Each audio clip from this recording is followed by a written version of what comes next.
Give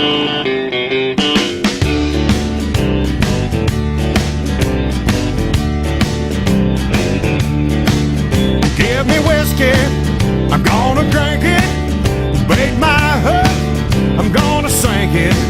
You double dare me, I'll always take it. Ask me to dance, I'll sure enough shake it. If you think I'm teasing, well, I'd hardly don't send the invitation if you don't wanna party. Hi. You're probably watching this because you are aspiring to buy a Harley Davidson, or you already own an Iron883. I really want to know what to expect and what not to expect from this bike. One basic thing that you must understand with the Harley Davidson is that it comes with the idea that you customize it, you do the add-ons, you start putting in stuff. So now, when you're doing the add-ons, you're customizing your bike, you must understand one thing: stay with the DNA of your bike. But what are the changes that you make on your bike that really can be comfortable while you're riding it? And I think that's most important. It needs to look good. Some people like it loud, so that's when you come in with the Screaming Eagle.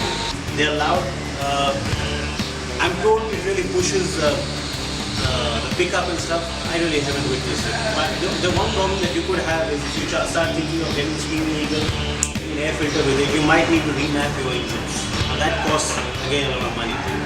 You can either get yourself a Sportster seat, or you can get a single solo seat, which is an add-on which you can remove and replace whenever you want to ride solo or you want to ride with a human. People say that you need to get yourself the progressive shock absorbers, basically so that it doesn't bottom out on bumps and stuff. But I feel if you torque it up to the hardest, and it gives you height and elevation at the same time, it's not the smoothest ride in terms of the bumps. But yes, it makes your ride comfortable. You can go into the progressive, it's another 40-50 grand. The other thing that it does not come with, again, with a crash guard. None of the irons, the stock version is not a crash guard. That's something that you need to get as soon as you buy the bike. Because if you don't get your engine crash guard in there, where you have an accident, foot peg, it might just crash and go into your crack. And besides that, I know saving your bike is important, but saving your legs is most important. Okay, now let's come to the mid control.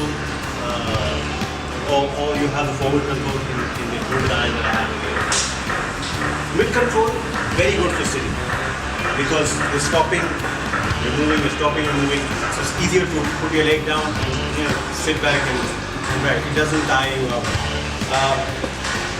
I had this on the original iron also, but when I started riding for a bit of time, I realized that when I was riding with the forward control, my back was far more relaxed. When I was doing a highway, doing longer distances with it, I was far more comfortable. I had a lean back feel to my entire ride.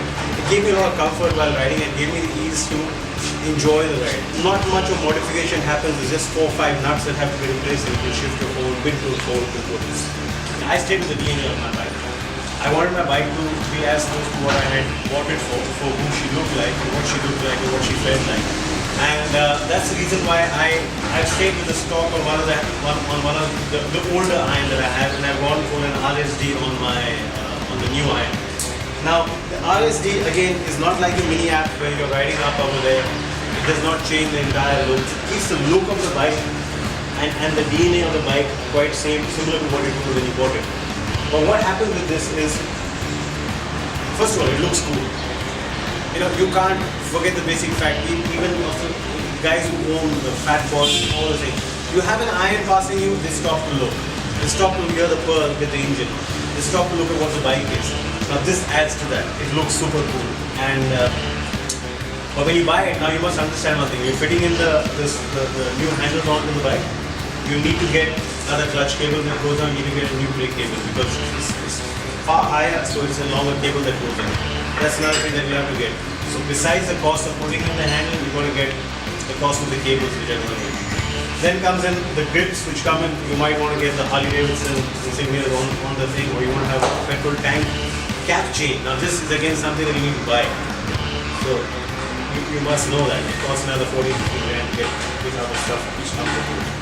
And so basically that's what the stuff I have done with my bike, trying to keep it simple, trying to keep it good. So until I come back with new changes which stay with the DNA, get yourself the Iron883. Enjoy the ride. If you don't want to ride, don't kickstart my Harley. Don't send the invitation if you don't wanna party. Send the invitation if you don't wanna party.